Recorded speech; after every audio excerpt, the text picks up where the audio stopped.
काल भैरवनाथांचं चरित्र आपण सर्व भावी भक्तांना श्रवण केलं आणि भजनाचाही खूप आनंद घेतला.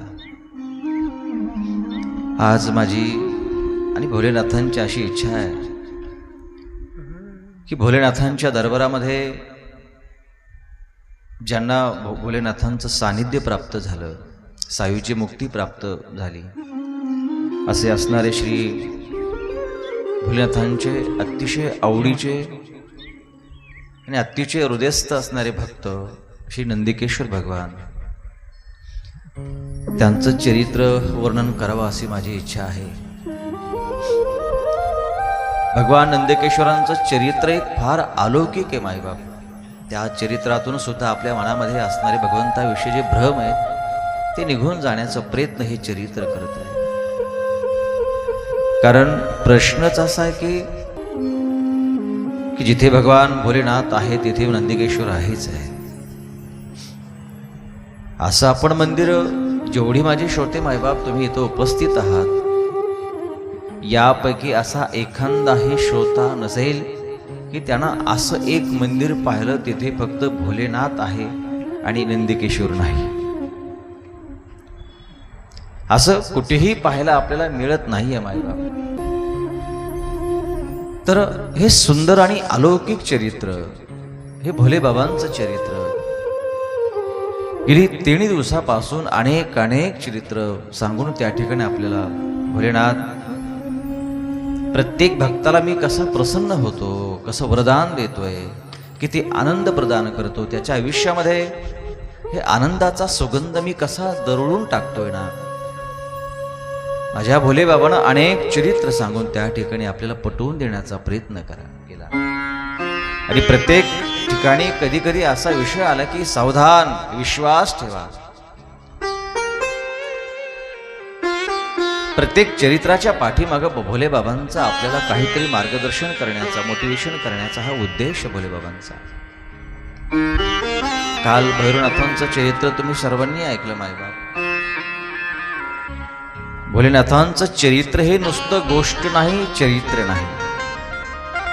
एखाद्या श्रोत्यानं घरी जाऊन जर त्याचा सूक्ष्म पद्धतीने जर विचार केला असेल तर त्यांना कळालं असेल की भोलेनाथानं भैरवनाथांचं चरित्र का निर्माण केलं. आणि श्रोत्यांना सुद्धा 7 दिवस कथा अशी ऐकावी की महाराजांनी पुराणामध्ये जे काही चरित्र निर्माण झाली माहिती, त्या चरित्राचा आपण विचार केला पाहिजे, अवश्य विचार केला पाहिजे. ही चरित्र, ही कथा, हे सत्संग नुसतं या कानाने ऐकावं आणि या कानानं सोडून द्यावं अशी पद्धत नाही. लक्षात ठेवा, अशी पद्धत. ज्या श्रोत्याला काहीतरी जीवनामध्ये चांगलं जगायचंय, चांगलं वागायचंय, चांगलं त्या ठिकाणी माणसं मिळवायची नाही, लोकांचं प्रेम हस्तगत करायचंय, मिळवायचंय, तर याकरता कथेकडे लक्ष असणं फार महत्वाचं आहे.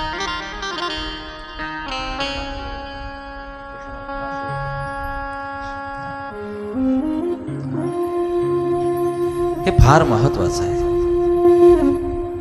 तर महाराजांनी कितीही त्या ठिकाणी ओरडून सांगितलं, तळमळीने सांगितलं, पण तरी जर श्रोता इथेच सांगून इथेच जर सोडून देत असेल, त्या चरित्राचा विचार करत नसेल, तर चरित्र ऐकून फायदा होत नाही, काही मिळत नाही माहिती.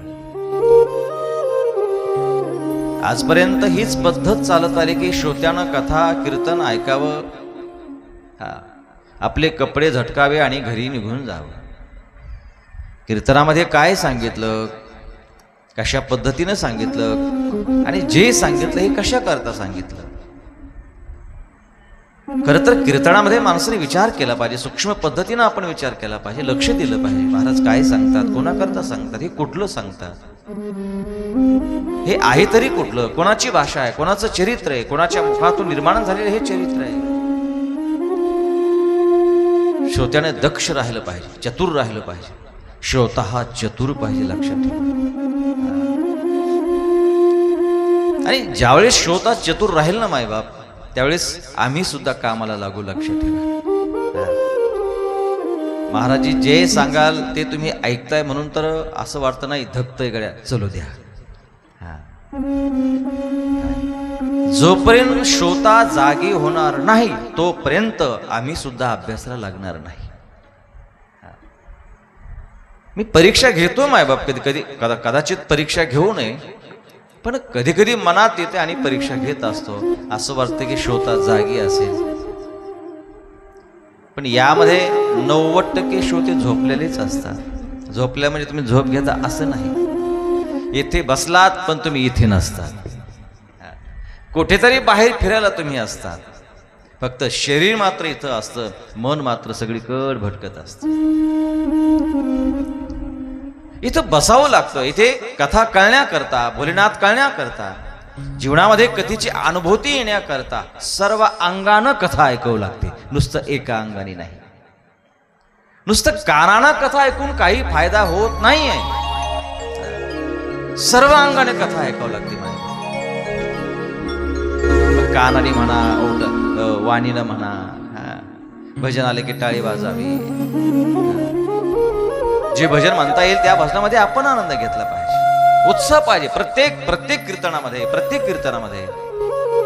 आपण आपला उत्साह दाखवला पाहिजे. आपण भगवंतावर किती प्रेम करतोय ना, हे प्रेम दाखवलं पाहिजे.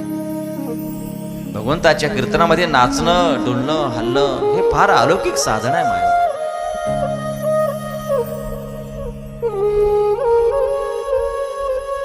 संतांनी सुद्धा खूप भगवंताच्या कीर्तनामध्ये नाचून कीर्तन केले. नाचू कीर्तनाचे रंगी. ही साधना अलौकिक कलियुगामध्ये फार अलौकिक साधना आहे.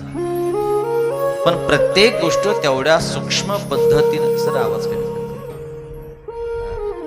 सूक्ष्म पद्धतीने जर आपण केली ना तर कथा कळत असते. लक्षात ठेवा.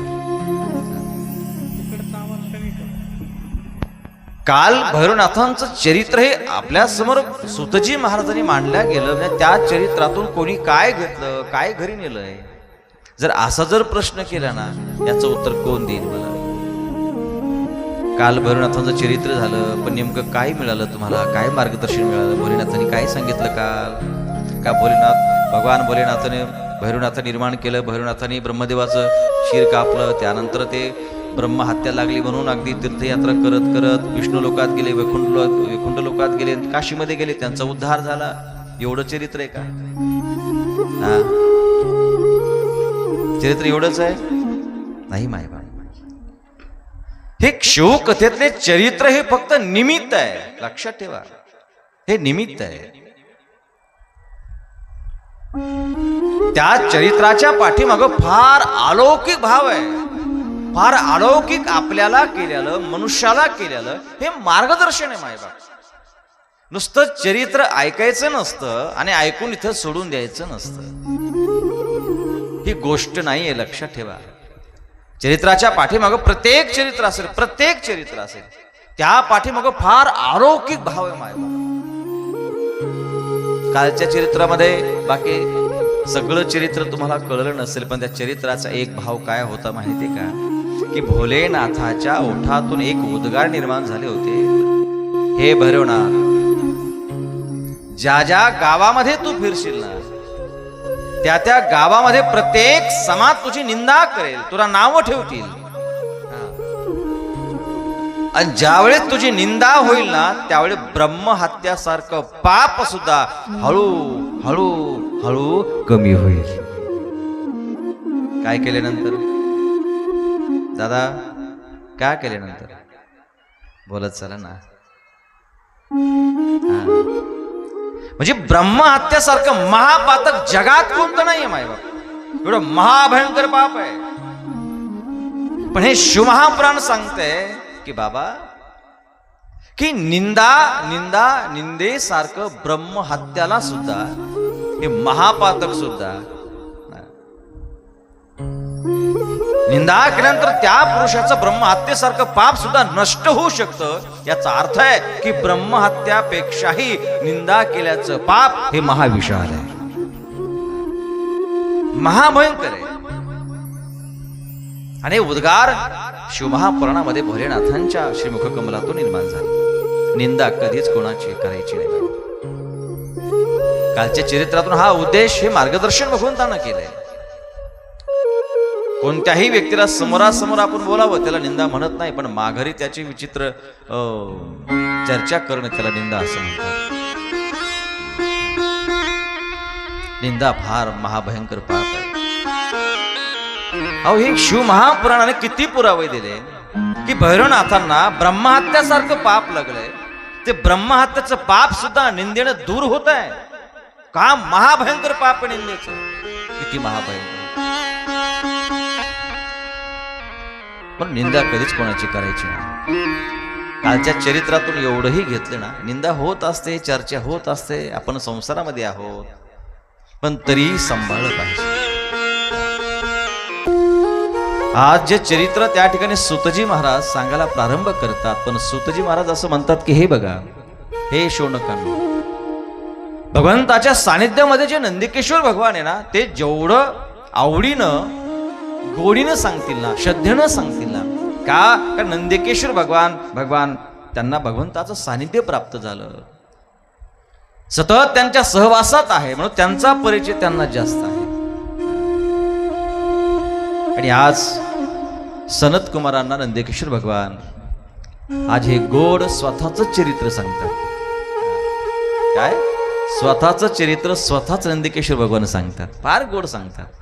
ऐका की माझी उत्पत्ती कशी झाली, मला भगवान भोलेनाथांचं सानिध्य कसं प्राप्त झालं, मायबाप नंदिकेश्वर भगवान हे भगवंताच्या जवळ एवढे कसं गेले की भोलेनाथांना म्हणा, जहां तुम रहते हो वहां मैं रहता हो. जिथे तू आहे तिथे मी आहे, आणि जिथे मी आहे तिथे तू आहे. तू आता माझा पुत्र आहेस, तू माझा आहे, आता मी तुला सोडणार नाही. एवढं आपलंस भगवंताने कसं केलं नंदिकेश्वर भगवंताने. काय अशी कोणती साधना केली असं नंदिकेश्वराने हे सानिध्य प्राप्त झालं नाही. हे गोड चरित्र नंदिकेश्वर भगवान आज सांगायला प्रारंभ करतात. ऐका मायबाप, एक वेळेस त्या ठिकाणी पितराच्या उद्धारानं जो शिलाद नावाचा एक फार अभ्यासू, योग करणारा, ध्यान करणारा, शास्त्र जाणणारा, वेद जाणणारा एक शिलाद नावाचा अतिशय महान ऋषी होते मायबाप. आणि त्यांना पितराच्या उद्धारानं पितरानं सांगितलं, हे शिलाद म्हणे, तुम्ही एक सुंदर असा त्या ठिकाणी पुत्र निर्माण करा, म्हणजे आमचा उद्धार होईल. कुटुंबामध्ये मुलगा पाहिजेच मायबाप असंही सांगितलं गेलंय. आणि जे गेलेले पितर आहेत ना, त्यांना वाटतं जर आता जो आमच्या कुटुंबामध्ये एकच व्यक्ती शिल्लक राहिला आणि तो जर गेला तर आम्हाला खाऊ कोण घालेल. पितृदोष फार महाभयंकर, लक्षात ठेवा. त्यांची जे कर्म आहे, जी विधी आहे ती करावीच लागते, पर्याय नाहीये. कधी कधी जर एखाद्या पित्राला, समजा आपल्या कुटुंबातून गेलेल्या व्यक्तीला जर आपण वेळेवर जीव घालत नसेल तर त्या ठिकाणी असं सांगितले, ते पित्राकडे जातात, रडतात, आक्रोश करतात की आम्हाला आमच्या कुटुंबानं जेवण नाही घातले, आम्हाला भूक लागली आहे. आणि पितराला स्वतःच्या हातानं खाता येत नाही. पितराला स्वतःच्या हातानं पाणी सुद्धा पिता येत नाही. एखाद्या झाडाला धरायला जावं तर हातामध्ये काहीच येत नाही. पितराला स्वतःच्या हातानं काहीही करता येत नाही, त्याला पितर म्हणतात. आणि त्यांना जर भूक लागली मायबाप तर मात्र पितृपक्षामध्ये 1 महिनाभर ज्या कुटुंबातून पितर आले मायबाप, त्या कुटुंबाच्या दारामध्ये ते पितर 1 महिना बसत असतात. आणि जर तेवढ्याही महिन्यामध्ये आपण त्या पितराला जर जेव घातलं नाही तर त्या घराला शाप देतात आणि निघून जातात. त्याला पितृदोष म्हणा. मग जा नाशिकला, जा कुठे, जा कुठे, जा कुठे. पितृदोष काढण्याकरता खर्च खूप आहे. पण हे शास्त्र सांगतं, भगवान भोलेनाथ म्हणतात, ज्यांना पितृदोष महाभयंकर आहे आणि त्यांच्या घरामध्ये शिवकथा होत असेल, हे अन्नदान होत असेल, तर मायबाप तुमच्या 3 पिढ्या पितर त्यांना या घराला आशीर्वाद देत असतात. आशीर्वाद देतात, तुमचं कल्याण हो. कारण मी कर्मभूमी अशी आहे, इथे जिवंत असतानाही कर्म आहे आणि गेल्यानंतरही आपलं कर्म आपल्याला सोडत नाही. असं नाही की माणसं म्हणतात काय नाही, मेलं गेलं गेलं काय राहिलं, नाही नाही, कर्म माणसाला सोडत नाही. म्हणजे ज्या अर्थ आपण पितृ योनीमध्ये गेल्यानंतरही आपल्याला भूक लागते म्हणजे कर्म आहेच त्या सोबत. तुम्ही गेल्यानंतरही यांच्या स्वप्नात येतात, बाबा मला भूक लागली, जेवायला कधी येणार, येतात नाही स्वप्नात? कधी कधी स्वप्न पडतं ना आपल्या वडिलांचं, म्हणजे कोणी गेलं असेल, मला भूक लागली असं तसं पडतंय स्वप्न. आपण ते केलं पाहिजे, आपला तो हक्क आहे. भोलेनाथ एक सुंदर नंदिकेश्वर भगवान चरित्र सांगत असताना माईबाप की शिलादाला सर्व पितरांना सांगितलं, एक पुत्र हा तुला पाहिजे आमच्या उद्धाराकरता. शिलादानं प्रयत्न केले माईबाप की मला पुत्र व्हायला पाहिजे, मला पुत्र व्हायला पाहिजे. काय करावं? त्या शिलादानं इंद्राची कठोर महाभयंकर तपश्चर्या केली आणि त्या ठिकाणी इंद्र प्रसन्न झाल्यानंतर इंद्राने सांगितलं, हे शिलाद मी प्रसन्न आहे, माग, काय मागायचं तुला, काय मागायचंय? त्या इंद्रानं त्या ठिकाणी असं म्हटल्यानंतर शिलादाने असं सांगितलंय, शतकृतो सुरेशा संतुष्टो यदि मे प्रभो आयोनिजं मृत्युहीन पुत्रमिष्यामि सुव्रतम्. अरे इंद्र भगवान प्रसन्न झाले, ऐरावत हत्तीवर इंद्र आहे आणि शिलादाच्या समोर आहे. शिलाद माग, काय मागायचं तुला, मी सर्व काय देतोय. इंद्र समोर आहे, शिलाद खाली आहे आणि शिलादाने त्या इंद्राकडे पाहण्यास सांगितलं, हे बघा माझी मागणी आणि जे तुमचं कठोर मी तपश्चर्या केली ना, मी काही धन दौलत मागण्याकरता नाही केली. मला पुत्र हवाय, मला मुलगा हवाय. शिलाद मला मुलगा हवाय, ठीक आहे मी द्यायला तयार आहे, पण पुढे ऐका, नुसतं मुलगा नाही पाहिजे, तो मुलगा असला असा असला पाहिजे की शतकृतो सुरेशान संतुष्ट यदि मे प्रभु आयोनिज मृत्युहीन. तो आयोनिज पाहिजे, तो मृत्यूहीन पाहिजे, तो अमर पाहिजे, त्याला मृत्यूच नसला पाहिजे, त्याला मृत्यू नसला पाहिजे. असा पुत्र जर असेल तर मला त्या मृत्यूहीन, त्याला मृत्यूच नाही आला पाहिजे, आयोनीच पाहिजे. ही मागणी म्हणल्यानंतर इंद्राने डोक्याला हात लावले, शिलादाला सांगितले, हे बघा शिलाद, मी तुला फक्त पुत्र देऊ शकतो पण त्याचा मृत्यू मी टाळू शकत नाही. आता भगवान इंद्र शिलादाला काय म्हणतात, शिलाद हे बघ, या जगामध्ये ज्यांच्यापासून ब्रह्म भगवान विष्णू ब्रह्ममय ज्यांची उत्पत्ती झाली त्यांना सुद्धा अनेक वेळा आपला प्राण त्याग करावा लागतो. कोणाला? भगवान विष्णू ब्रह्मदेवाला सुद्धा, अरे त्यांना सुद्धा प्राण त्याग करावा लागतो. बाबा इथं कोणीही सुटलं नाहीये. जे जगाची निर्मिती करतात ना त्यांना सुद्धा मृत्यू आहे. मृत्यू कातळे, मृत्यू कोणालाही चुकत नाहीये आणि असं वरदान मी काही तुला देऊ शकत नाही. जो आला त्याला जावं लागेल. भगवान विष्णूला सुद्धा मृत्यू चुकला नाही, ब्रह्मदेवाला सुद्धा मृत्यू चुकला नाही, आपल्याला कुठून चुकणार आहे? शिलाद हे शक्य नाही, हे शक्य नाही. अरे आज मला, मी सुद्धा अमर नाहीये. अरे माझ्याकडे अमृत आहे, स्वर्गातलं अमृत माझ्याकडे, तरी मी अमर नाहीये आणि तुला मी अमरत्व असणारा त्या ठिकाणी असा पुत्र कधी देणार आहे? शिलाद ऐक, आया है सो जाएगा राजा रंग फकीर, आया है सो जाएगा, जाएगा राजा रंग फकीर. एक सिंहासन चढ़ चले, एक बंध जात जनी जो आला त्याला मरावं लागतं मरावंच लागतं. मृत्यू हे सत्य आहे या कलियुगामधलं, या मृत्यू लोकांमध्ये.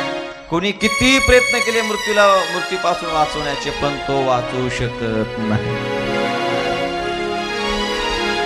मृत्यूना कोणी वाचू शकत नाही. किती पळा न कुठे पळा, पण ज्या ठिकाणी आपला मृत्यू लिहिलेला आहे ते ठिकाण बरोबर ओढून येतं आपल्याला. अटळ आहे मृत्यू, अटळ आहे. एक वेळेस असं उदाहरण, एक म्हणजे देवाची सभा भरली होती बघा. त्या सभेमध्ये सगळे स्वर्गातले देव सभेमध्ये जमा झाले होते आणि त्या सभेमध्ये गरुडजी आले होते, सर्व आले होते, सगळ्यांची वाहनं आले होते. त्या सभेमध्ये यम सुद्धा आले होते. पण नेमकं जिथं सभा भरली होती ना, कबूतर एका बाजूला होता, एक चौकटीवर बसला होता. चौकटीवर बसला आणि तितक्यात सगळे देव येत होते, सर्वांचं सगळे देव स्वागत करत होते. पण नेमकं ज्या चौकटीवर ते कबूतर बसलं होतं ना, हा यमाची बारी आली मध्ये जायची. यमानं त्या कबुतराकडे पाहिलं, हसू लागला आणि यम पुढे निघून गेला. काळ होता ना तो. काळानं कोणाकडे पाहिलं? कबुतराकडे. आणि कबुतराकडे पाहिल्याबरोबर तो हसला आणि मध्ये निघून गेला. कबूतर घाबरला. कबूतर मला हे काय झालं असेल, कशामुळे झालं असेल? त्यावेळेस तो घाबरला आणि गरुडाकडे गेला. मायबाप गरुडाला विचारलं की, कारण कबूतराला 100% गॅरंटी आली, ज्या आरती हा त्या ठिकाणी मला पाहून हसला ना, त्या आरती काहीतरी कारण आहे. कारण विचारला गेलं. त्यावेळेस त्या यमानं असं उत्तर दिलं की, गरुडा, अरे मी हसण्याचं कारण एक आहे, कारण याचं मरण आहे आज. आणि हा इथं कसा आला जिवंत? तेव्हा त्याला कळल्यानंतर अतिशय कबूतर घाबरला मायबाप आणि गरुडाकडे गेला, माझी मदत करा, माझी मदत करा, माझी मदत करा, माझी मदत करा. गरुडानं सांगितलं, घाबरू नको, तुला एवढा दूर नेऊन सोडतो ना, एवढा दूर नेऊन सोडतो ना, यमाचा बाप तिथं येणार नाही. बस माझ्या पाठीवर. आणि कबूतर गरुडाच्या पाठीवर बसला आणि फार मोठी भरारी मारली. कोणी? गरुडाने. आणि एवढा दूर घेऊन गेला त्या कबुतराला.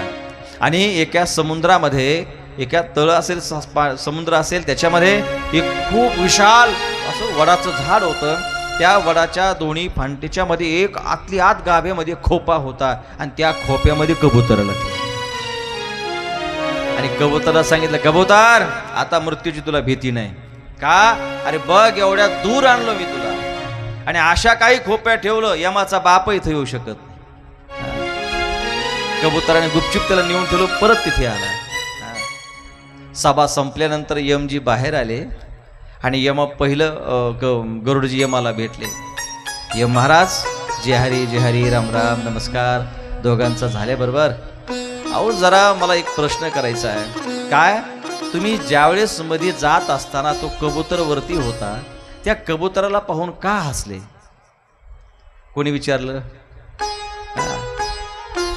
गरुडानं आज यमाला विचार, तुम्ही का हसला तुम्ही त्या कबुतराकडे पाहून? त्यावेळेस यम पुन्हा हसू लागला. म्हणतो, हे बघा गरुडजी, त्याचं कारण असं आहे, अहो त्या कबुतराचं आज मरण आहे आणि मला आनंद असा वाटला, अरे आज याचा काळ आहे, याचं मरण आहे, याला घेऊन जायचं आहे. आणि हा इथं कसं आहे, मला ती नवल वाटलं म्हणून मला हसू आलं. मग गरुडजी, हे यमजी, याचं मरण कुठे आहे? गरुडजी, याचं मरण आहे ना, इथून फार दूर एक समुद्र आहे आणि त्या समुद्रामध्ये एक वड आहे आणि त्या वडामध्ये असा एक गुपित खोपा आहे, त्या खोप्यात त्याचं मरण आहे. गरुडजीने डोक्याला हात लावला. ते म्हणे, मी त्याला तिकडे नेऊन सोडलं, मी सोडलंय तिथं नेऊन. का? कितीही पळायचे प्रयत्न केले मायबाप, पण काळ, जिथे तुमचं मरण आहे आपलं, जिथे वेळ आहे तिथे बरोबर उडून येतो मायबाप. मरण नाही चुकत कोणाला. क्या भरोसा है इस जिंदगी का, क्या भरोसा है इस जिंदगी का, क्या भरोसा है इस जिंदगी का, क्या भरोसा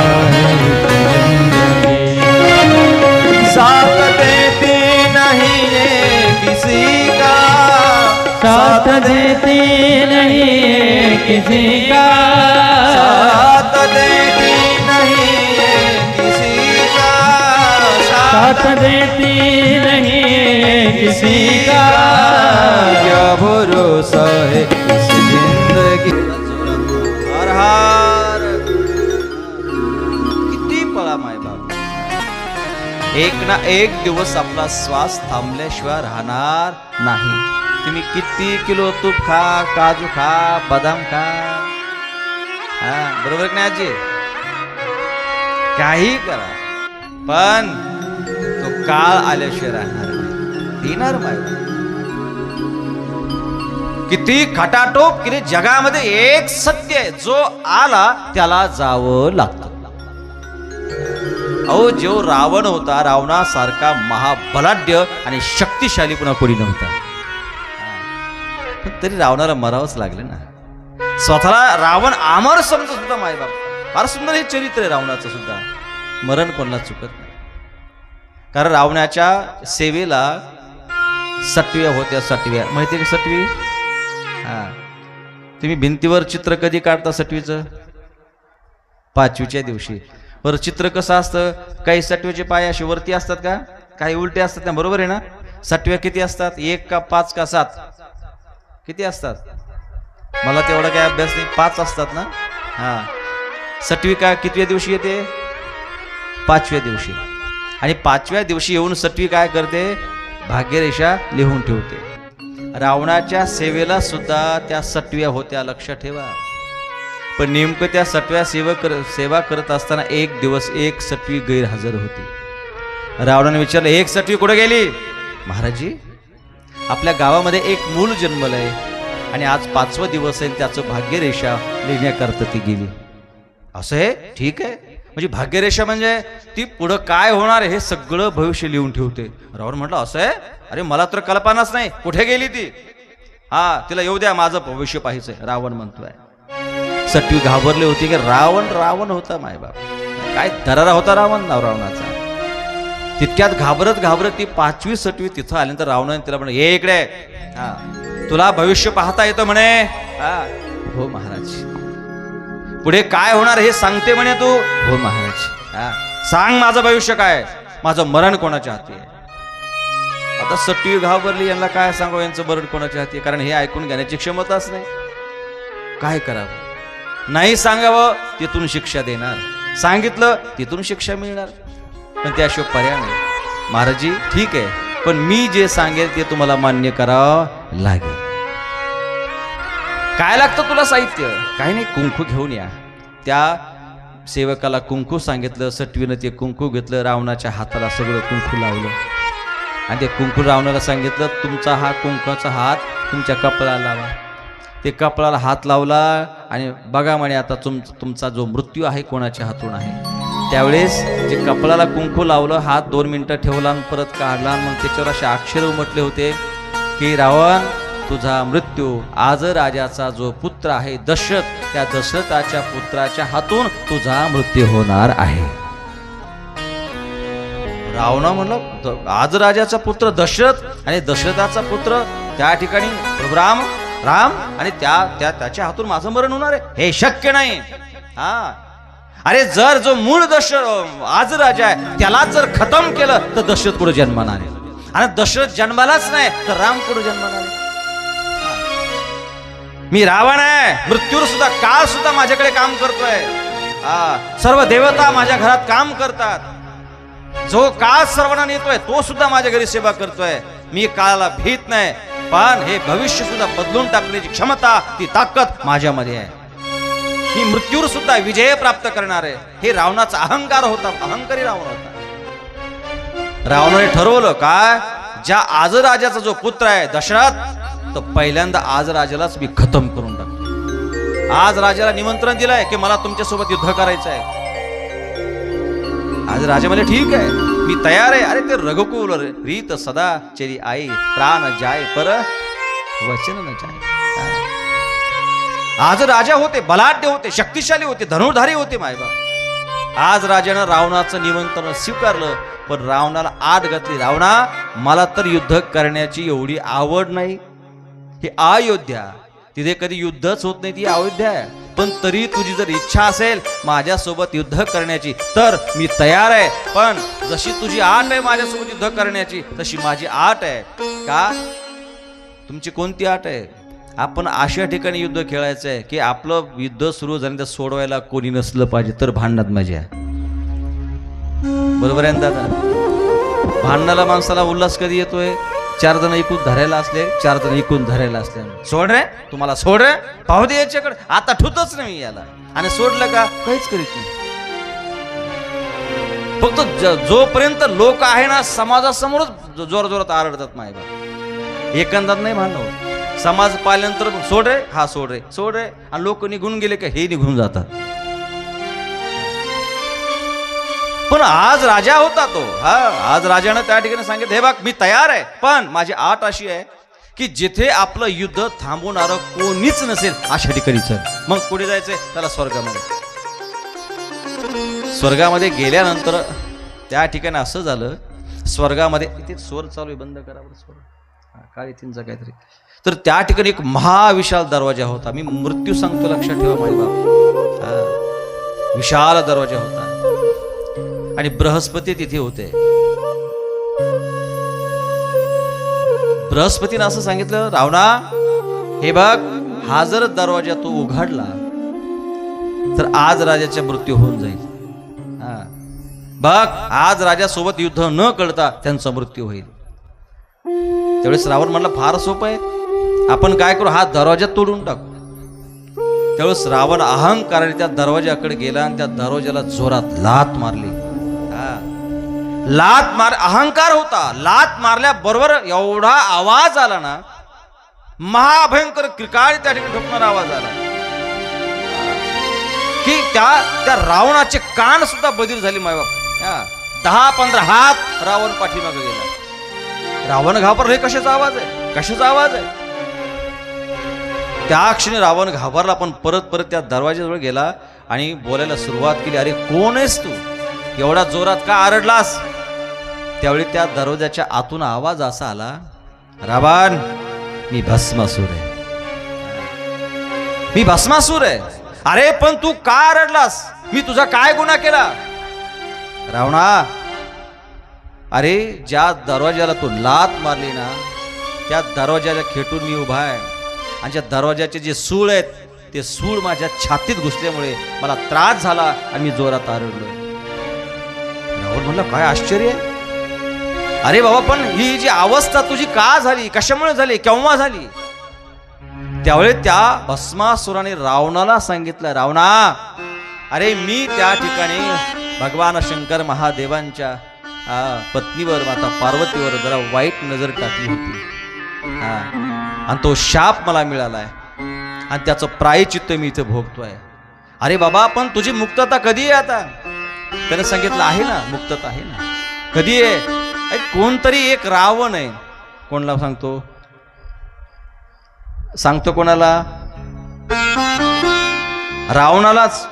काय, रावणानं प्रश्न केला काय की बाबा तुझी मुक्तता कधी आहे, एवढी अवस्था बेकार कशी झाली. त्यावेळेस रावणानं तो भस्मासूर रावणाला म्हणतोय, ऐका मायबाप, की कोणतरी एक बलाढ्य शक्तिशाली रावण इथे जन्म घेणार आहे. आणि ऐकायला रावणच आहे, कोणतरी महान रावण आहे. आणि तो सुद्धा त्या ठिकाणी प्रभू रामचंद्राच्या सीतेला हरण करणारे, घेऊन जाणार आहे. आणि त्याच्या हातून ज्यावेळेस त्या रावणाचं वध होईल आणि त्यावेळेस इथून माझी सुटका होईल. रावण हादरला मायबा. आणि निश्चित भगवान शंकर सुद्धा म्हणाले, ज्यावेळेस रावणाचा वध होईल त्यावेळेस तुझी मुक्तता होईल. रावण म्हणला, अरे दुसरा कोण आहे, तो मीच आहे. रावणाच्या लक्षात आलं, कितीही मृत्यूच्या पाठीमागं पळालं पण मृत्यू मात्र आपल्याला सोडणार नाही. मृत्यू हे अटाळ आहे. मग तो देवता असेल, कोणी असेल मायबाप, मरण हे अटाळ आहे, मरावंच लागणार आहे. मरावंच लागणार आहे. फक्त एक आहे, कोणाचा कालावधी किती आहे, कोणाचा कालावधी किती आहे, कोणाची जाण्याची डेट किती आहे ही माहिती नाही आपल्याला. फक्त जाण्याचं आपल्याला डेट माहिती नसल्यामुळे आपण आनंदित आहोत माहिती, आपण खुश आहोत. म्हणून तर म्हणतात ना, जास्त भविष्य माणसाने पाहू नये, जास्त जादू टोण्याच्या पाठीमागं लागू नये. जे आहे ते आनंदात राहायचं, मस्त राहायचं, मजेत राहायचं, आलेला दिवस आनंदात जगायचा, एक दिवस मरायचं. हा, पण लय हात दाखवून कल्याण होत नसतं, लक्ष ठेवा. हा, या बाबाकडे जा, त्या बाबाकडे जा, त्या भविष्यवाल्याकडे जा, त्या भविष्यवाल्याकडे जा. लय भविष्याच्या नादी लागू नये. माणसाने काय द्यायचं ना, आपल्या कर्माला दोष द्यायचा आणि शांत बसायचं, स्थिर चित्ताने विचार करायचे. हे शास्त्र आपल्याला शिकवतं माईबाप. लय चंचलपणा जीवनामध्ये फार चांगला नसतो, लक्ष ठेवा. आणि दुःखापोटी माणसं पळतात रे, की कुठेतरी आपल्याला फरक पडेल म्हणून इकडे तिकडे जादू टोण्याकडे पळत राहतात. पण मायबाप कर्म कोणी बदलू शकत नाही, लक्षात ठेवा. आपल्या कर्माला दोष द्या, फक्त कर्म चांगले करत राहा, चांगलं राहत राहा.